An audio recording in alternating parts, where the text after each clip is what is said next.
मत्स्य विश्वविद्यालय के BA second year के संस्कृत साहित्य के समस्त छात्रों का इस ई कंटेंट्स में स्वागत है। मैं डॉक्टर जे.सी. नारायणन, सह आचार्य संस्कृत, राजकीय महाविद्यालय बानसूर, आपको संस्कृत साहित्य के प्रथम प्रश्न पत्र की महत्वपूर्ण पुस्तक वैदिक सूक्तावली के अग्नि सूक्त, जो कि ऋग्वेद के प्रथम मंडल का पहला सूक्त है, उसके मंत्र संख्या 3 से 5 तक की व्याख्या का अध्ययन करेंगे।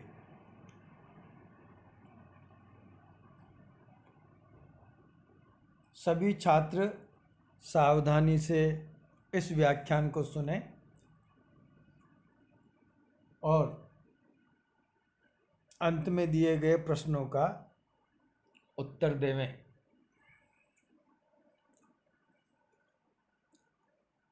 मंत्र संख्या 3 इस प्रकार है। अग्निना रयिमश्नवत् पोषमेव दिवे दिवे यशसं वीरवत्तमम्। पुनः एक बार। अग्निना रयिमश्नवत् पोषमेव दिवे दिवे यशसं वीरवत्तमम्। इस मंत्र में कुल 8 पद हैं, जिनको पद पाठ के द्वारा समझा जा सकता। पद पाठ का मतलब है पदों को विभाजित करके प्रत्येक पद को अलग अलग पढ़ना, उसको हम कहते हैं पद पाठ। तो इस मंत्र का पद पाठ इस प्रकार है। अग्निना रयिम अश्नवत् पोषम एव दिवे दिवे यशसं वीरवत्तमम्। पुनः एक बार और पद पाठ इस प्रकार है। अग्निना रयिम अश्नवत् पोषम एव दिवे दिवे यशसं वीरवत्तमम्। इन सभी पदों पर मैंने संख्यांकन किया है। संख्याओं के क्रम के आधार पर पदों को जोड़ने से अन्वय बनता है, इसलिए छात्र इसके आधार पर अन्वय का अभ्यास करें। अब इस मंत्र की जो अन्वय मैं बना रहा हूँ, सबसे पहले अन्वय सुने कि दिवे दिवे एव अग्निना पोषम यशसं वीरवत्तमम् रयिम अश्नवत्। पुनः एक बार और अर्थ है, अन्वय है। दिवे दिवे एव अग्निना पोषम यशसं वीरवत्तमम् रयिम अश्नवत्। अब इसका अर्थ इस प्रकार है। दिवे दिवे एव, दिनों दिन ही अर्थात प्रतिदिन ही, अग्निना अग्निदेव से, अग्निदेव द्वारा, पोषम पुष्टिकारक यानी हमें बढ़ाने वाले, पोषण करने वाले, यशसम दान आदि के द्वारा कीर्ति उत्पन्न करने वाले, वीरवत्तमम वीर पुरुषों से युक्त, पुत्र आदि वीर पुरुषों से युक्त, रयिम यानी धन को, अश्नवत हम प्राप्त करते रहें या उपासक प्राप्त करता है। उपासक प्रतिदिन ऐसे धन को प्राप्त करता है अग्निदेव से जो कि पुष्टिकारक है, यानी उनके पोषण में सहायक है। दूसरा, यश देने वाला, कीर्ति देने वाला, सम्मान देने वाला, और पुत्र आदि वीर पुरुषों से युक्त, यानी उसके उपभोक्ता भी वहाँ पर है। ऐसे धन को वह उपासक प्रतिदिन अग्निदेव से प्राप्त करता है। एक बार पुनः अर्थ है, दिवे दिवे एव प्रतिदिन ही, दिनों दिन ही, प्रतिदिन ही अग्निना, अग्निदेव से पोषम पुष्टिकारक, यानी दो प्रकार के धन होते हैं। एक धन तो होता है जो हमें पतन की ओर ले जाता है, और एक धन ऐसा होता है जो हमें पुष्टि की ओर ले जाता है, हमारे वैभव और ऐश्वर्य में वृद्धि कारक होता है, उसको पुष्टिकारक धन कहा गया। तो पुष्टिकारक ही। दूसरा, यशस्म, कीर्ति देने वाला धन। कीर्ति कैसे देता है? जब दान इत्यादि दान देते हैं, लोक कल्याण के कार्य करवाते हैं उस धन से, या किसी की जो जीवन को बदल देते हैं, तो ऐसा धन हमेशा कीर्ति देने वाला है। तो उपासक कैसा धन प्राप्त करता है? पुष्टिकारक भी प्राप्त करता है और यश भी देने वाला, यानी दान आदि के द्वारा यश को प्राप्त होने वाला। और वीरवत्तमम, और पुत्र आदि श्रेष्ठ पुरुषों के द्वारा, वीर पुरुषों से युक्त ऐसे धन को प्राप्त करता रहता है। अब इसकी व्याख्या इस प्रकार होगी। अभिप्राय है कि अग्नि देवता का उपासक प्रतिदिन ही अग्निदेव से प्रभूत धन प्राप्त करता है। जो धन कैसा होता है? नंबर 1, पुष्टिकारक होता है। नंबर 2, दान देने से यश कारक होता है। तीसरा, संतान आदि भोक्ताओं से युक्त होता है। इन 3 गुणों से युक्त ऐसा धन उपासक प्राप्त करता है। इन 3 गुणों की आवश्यकता क्या है? क्योंकि पोषण, यश अथवा संतान आदि भोक्ता के बिना धन की कोई श्रेष्ठता नहीं होती है। संसार में मनुष्य को धन किसके लिए जरूरी होता है? 3 चीज़ों के लिए। पहला तो होता है कि वह पुष्टिकारक हो, स्वयं की पुष्टि करने वाला हो। दूसरा कैसा हो? जो कि यश कारक हो, कीर्ति भी देता हो। तो कीर्ति और पुष्टि दोनों मनुष्य से स्वयं से संबद्ध है। और उससे जुड़े हुए जो लोग हैं, नौकर है, पुत्र है, पत्नी है, भाई है, पिता है, इत्यादि संबंधियों का प्रतिनिधि शब्द यहाँ पर एक दे दिया गया है, पुत्र। तो यहाँ पर वीरवत्तमम में वीर शब्द का प्रसिद्ध अर्थ तो है योद्धा, अन्यथा वीर शब्द का अर्थ यहाँ पर वेद में अनेक जगह जो है पुत्र माना गया। लेकिन इसका अर्थ विस्तार करें तो धन से संबद्ध वीर कौन कौन होते हैं? पुत्र होते हैं, पत्नी होती है, पिता होते हैं, इस प्रकार घर के कुटुंबी जन, उनसे युक्त धन। क्योंकि मनुष्य अकेला धन का उपभोग करेगा तो वह उतना प्रशस्त नहीं माना गया। अपने लोगों में बांट करके और फिर वह अगर उपभोग करता है तो वह अत्यंत आनंद देता है। इसलिए यहाँ वीरवत्तमम, इस गुण से भी युक्त धन को प्रशस्त माना गया। ऐसा धन वह उपासक प्रतिदिन अग्नि से प्राप्त करता है। एक बार पुनः व्याख्या इस प्रकार है। अभिप्राय है कि अग्नि देवता का उपासक प्रतिदिन ही अग्निदेव से प्रभूत धन प्राप्त करता है जो पुष्टिकारक होता है। नंबर 2, दान देने से यश कारक होता है। नंबर 3, जो संतान आदि भोक्ताओं से युक्त होता है, क्योंकि पोषण, दान अथवा संतान आदि भोक्ता के बिना धन की कोई श्रेष्ठता नहीं होती है। इसलिए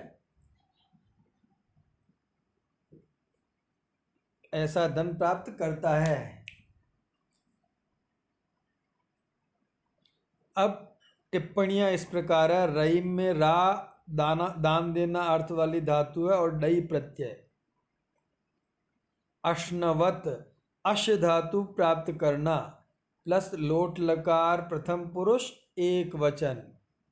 पोषम में पुष पुष्टि करना प्लस गय प्रत्यय। यशशम में यश धातु यशस शब्द है और द्वितीय अच प्रत्यय है। वीरवत्तम में वीर धन वतु प्रत्यय। वीरवत शब्द इससे बनता है, उसमें तम प्रत्यय लगा दिया तो वीरवत्तमम कर दिया। ऋग्वेद में पुत्र को वीर कहा जाता है। दिवे दिवे दिव शब्द है प्लस सप्तमी एक वचन। दो बार दिवे दिवे का प्रयोग वीप्सा अर्थ में। वीप्सा का अर्थ होता है निरंतरता।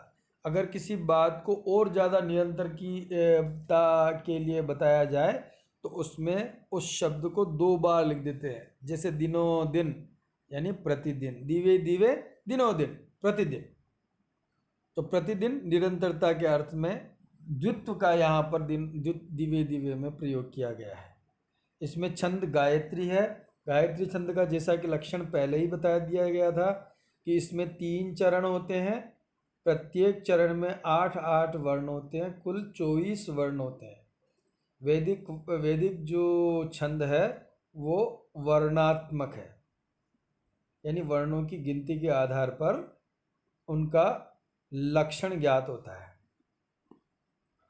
अब चौथा मंत्र, अग्नेयम यज्ञमध्वरम विश्वतः परिभूरसि स इद्देवेषु गच्छति। पुनः एक बार और अर्थ, अग्नेयम यज्ञमध्वरम विश्वतः परिभूरसि स इद्देवेषु गच्छति। इस मंत्र में कुल 11 पद है। पद का मतलब वर्ण। ये पद मतलब जो वाक्य में प्रयोग किए जाने वाले जो पद हैं वो इसमें 11 हैं, जिनको कि पद पाठ के द्वारा ज्ञात किया जा सकता है, जो कि इस प्रकार है।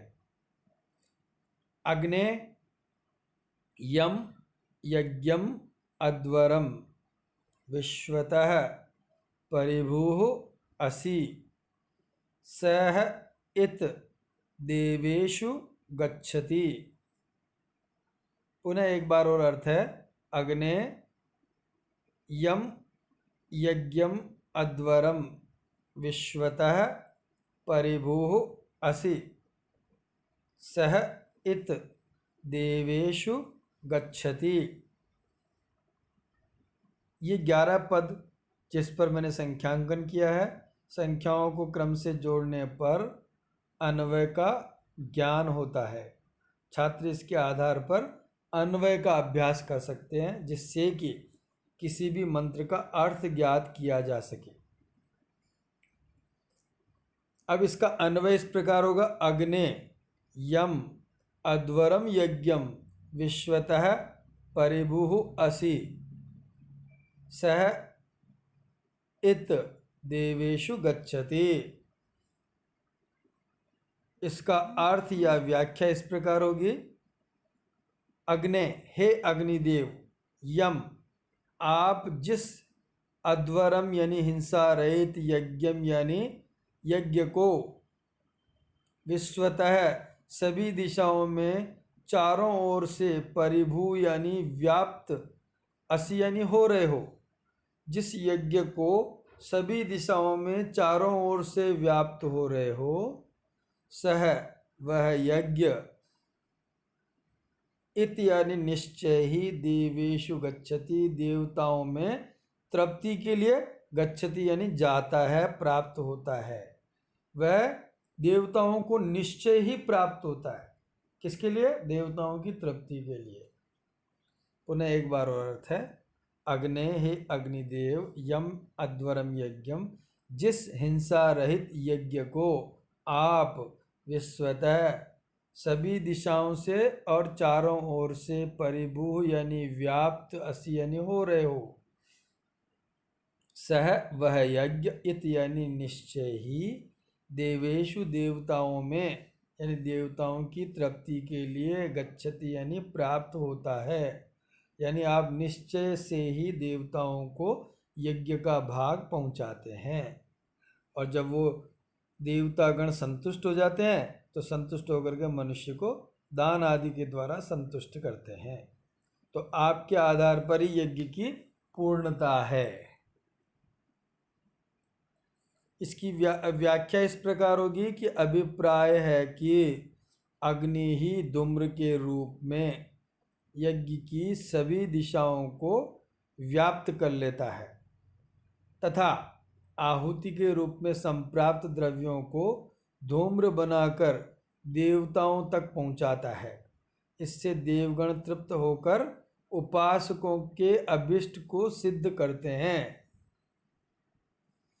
पुनः एक बार व्याख्या। अभिप्राय है कि अग्नि ही धूम्र के रूप में यज्ञ की सभी दिशाओं को व्याप्त कर लेता है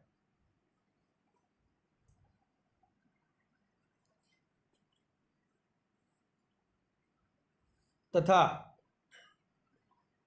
आहुति के रूप में संप्राप्त द्रव्यों को धूम्र बनाकर देवताओं तक पहुंचाता है। इससे देवगण तृप्त होकर उपासकों के अभिष्ट को सिद्ध करते हैं। अब इस मंत्र में जो टिप्पणियां वो इस प्रकार है। यज्ञम, यज धातु मिलाना प्लस नंग प्रत्यय।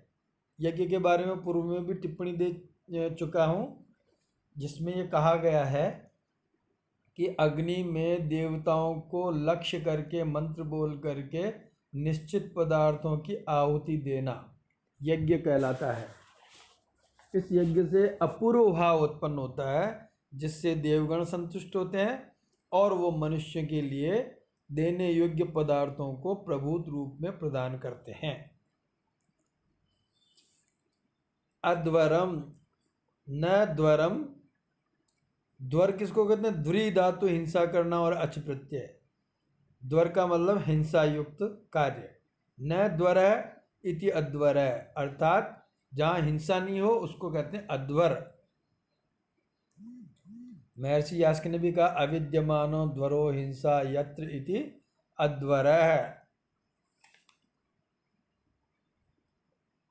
विश्वतः, विश्व प्लस तसिल प्रत्यय।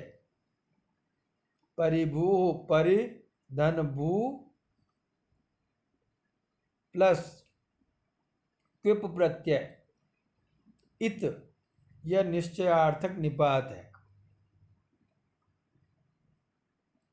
इसमें चंद गायत्री है। अब आगे का मंत्र। अग्निर्होता कविक्रतुः सत्यश्चित्रस्रवस्तमः देवो देवेभिरागमत्।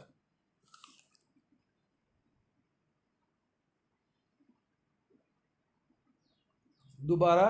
अग्निर्होता कविक्रतुः सत्यश्चित्रस्रवस्तमः देवो देवेभिरागमत्। इसमें कुल 8 पद है, जिनको विभाजन के द्वारा ज्ञात किया जा सकता है। तो इसका पद पाठ इस प्रकार होगा। अग्नि होता कविक्रतुः सत्यः चित्रस्रवस्तमः देवः देवेभि आगमत्।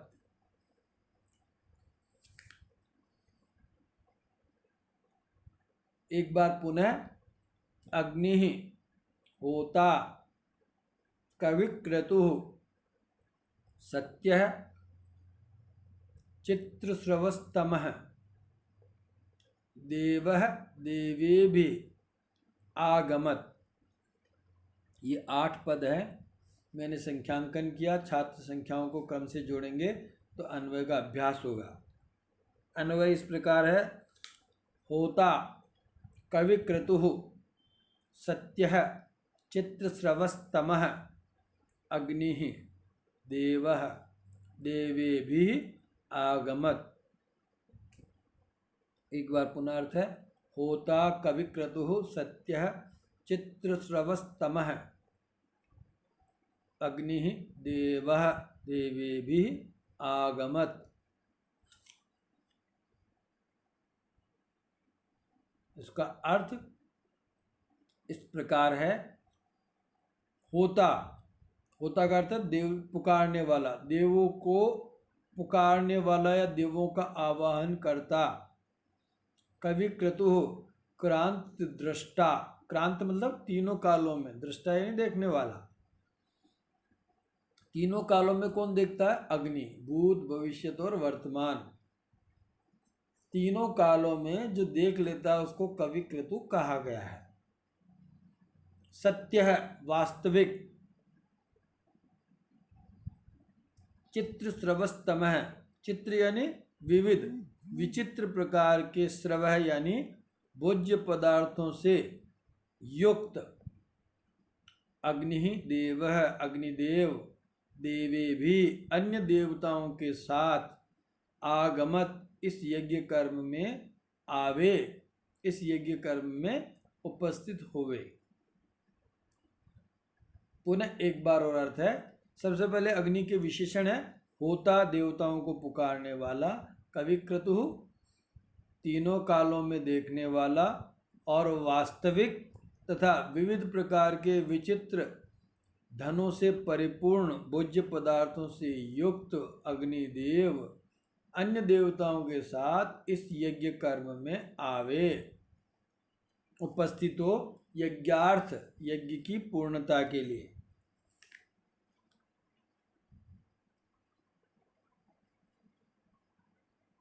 अब व्याख्या इस प्रकार होगी कि अभिप्राय है कि यज्ञ कर्म के आयोजन में अग्नि ही प्रधान है। वे अग्निदेव यज्ञ में अन्य देवताओं को बुलाकर लाकर स्वयं भी आवे। वे अग्निदेव देवों के आवाहन करता है, क्रांत दर्शी हैं अथवा अतीत अनागत व वर्तमान में देखने वाले हैं। असत्य रहित है, वास्तविक स्वरूप वाले हैं तथा विचित्र प्रकार के श्रेष्ठ धनों से युक्त हैं। ऐसे वे अग्निदेव हमारे इस यज्ञ कर्म में आवे। पुनः एक बार और व्याख्या। अभिप्राय है कि यज्ञ कर्म के आयोजन में अग्नि ही प्रधान है। वे अग्निदेव यज्ञ में अन्य देवताओं को बुलाकर लाकर स्वयं भी आवे। वे अग्निदेव देवों के आवाहन करता है, क्रांतदर्शी हैं अथवा अतीत अनागत व वर्तमान में देखने वाले हैं। वे असत्य रहित, वास्तविक स्वरूप वाले, विचित्र प्रकार के धनों से युक्त हैं। ऐसे वे अग्निदेव हमारे इस यज्ञ कर्म में आकर इसको पूर्णत्व प्रदान करें।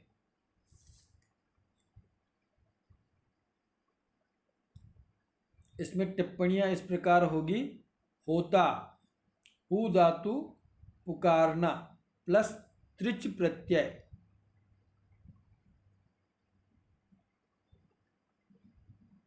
इससे शब्द बनेगा होत्री, और होत्री के प्रथमा के एकवचन में बनेगा होता। जैसे पितृ शब्द के प्रथमा के एकवचन में बनता पिता, मातृ शब्द के बनेगा माता, उसी तरह से होत्र शब्द के प्रथमा के एकवचन में बनेगा होता। कवि क्रतुः, कवि क्रतुः यस्य सः, बहुब्रीहि समास। सत्य है, सत्य पद की पहले भी टिप्पणी मैंने बताई थी। वचसा यथावद वस्तु कथनम सत्यम, वाणी से जो प्रकार की वस्तु है उसको वैसा ही कहना सत्य कहलाता है। तो अग्नि जैसा है वैसा ही प्रतीत भी होता है, इसलिए वह वास्तविक स्वरूप वाला है। चित्र श्रवस तमः, चित्र श्रवस कर्मधारय समास प्लस तम प्रत्यय। आगमत, आगमत में आ उपसर्ग गम धातु लेट लकार जो कि केवल वेद में चलता है, प्रथम पुरुष और एक वचन। कुल 10 लकार होते हैं, उसमें 5वां लकार नंबर का है, वो लेट लकार है।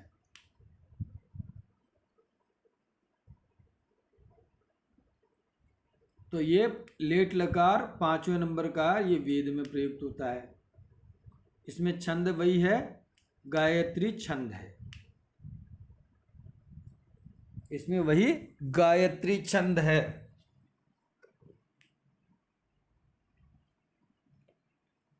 अब 6ठे नंबर का मंत्र, यदंग दासु से त्वम अग्ने भद्रम करिष्यसि तवेतत् सत्यमंगिर। पुनः एक बार और अर्थ है, यदंग दासु से त्वम अग्ने भद्रम करिष्यसि तवेतत् सत्यमंगिरः।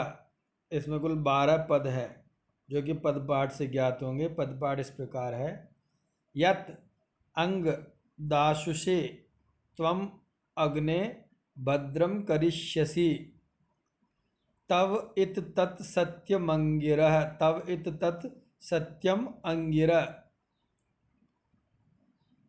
एक बार पुनः और पदपाठ, यत अंग दाशुषे त्वम अग्ने भद्रम करिष्यसि तव इत तत् सत्यम अंगिरः।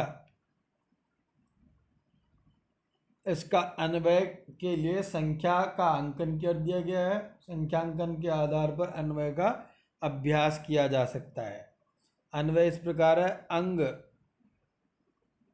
अग्ने त्वम दासुषे यत भद्रम करिष्यसि अंगिरा तव इत तत् सत्यम। अंग अग्ने, हे अग्निदेव, अंग का मतलब हे अग्ने अग्निदेव, त्वम आप, दासु से हवि प्रदान करने वाले यजमान के लिए, यत यानी जो भी, भद्रम यानी धन रूप समृद्धियां ऐश्वर्य, करिष्यसि करोगे, अंगिरह हे अंगारवान ऋषि, तव इत तत् सत्यम वे सब तुम्हारे ही है, यह बात सत्य है, यह तथ्य सत्य ही है। यानी ये काम आप ही कर सकते हैं और वो सारे पदार्थ जो आप देंगे वो वास्तव में आपके ही हैं, आप ही अपनी ओर से उपासकों को वो प्रदान करते हैं। एक बार पुनः अर्थ है, अंग अग्ने हे अग्निदेव, त्वम आप दासु से अभी देने वाले यजमान के लिए, यत भद्रम जो भी कल्याणमय कार्य, जो भी ऐश्वर्यमय कार्य, जो भी धन प्रदान आदि कार्य, करिष्यसि करोगे, अंगिरह हे अंगारवान अग्निदेव, तव इत तत् वे सब आपके ही हैं, तत् तव इत वे सब आपके ही वास्तविक पदार्थ हैं, सत्यम यह बात सत्य है, ये तथ्य बिल्कुल सही है। इसकी व्याख्या इस प्रकार होगी, अभिप्राय है कि अग्निदेव सत्य रूप से ही उपासकों को, यजमान आदि हवि प्रदाताओं को यश पुत्र स्वास्थ्य रूप धन समृद्धियां प्रदान करते हैं। वह अंगारों वाले अग्निदेव वास्तविक रूप वाला है। इसमें टिप्पणियां इस प्रकार होगी, दाशुषे दाश्री दाने धातु क्वसु प्रत्यय, दाशुष शब्द बनेगा चतुर्थी के एक वचन में, दाशुषे, भद्रम बद धातु ऐश्वर्य करना प्लस रक प्रत्यय, करिष्यसि में क्री धातु लिट लकार मध्यम पुरुष एक वचन, छंद वही गायत्री। अब छात्रों आपके लिए गृह कार्य इस प्रकार है। पहला तो गायत्री छंद का लक्षण लिखिए, जो कि पहले ही लिखा चुके हैं, आप उसको देख करके यहाँ पर लिख सकते हैं। प्रश्न संख्या 2, उपासक अग्नि से प्रतिदिन क्या प्राप्त करता है? लिखिए आज के व्याख्यान के आधार पर इसका उत्तर। प्रश्न संख्या 3, निम्न पदों के अर्थ लिखिए। होता, कविक्रतुः, सत्यः और अंगिरा। चौथा प्रश्न, मंत्र संख्या 6 की सप्रसंग व्याख्या कीजिए। और पांचवा प्रश्न है, मंत्र संख्या 4 की अन्वय पूर्वक व्याख्या कीजिए। यह आपके लिए आज का ही व्याख्यान रहा। आशा है छात्रों को समझ में आया होगा। धन्यवाद।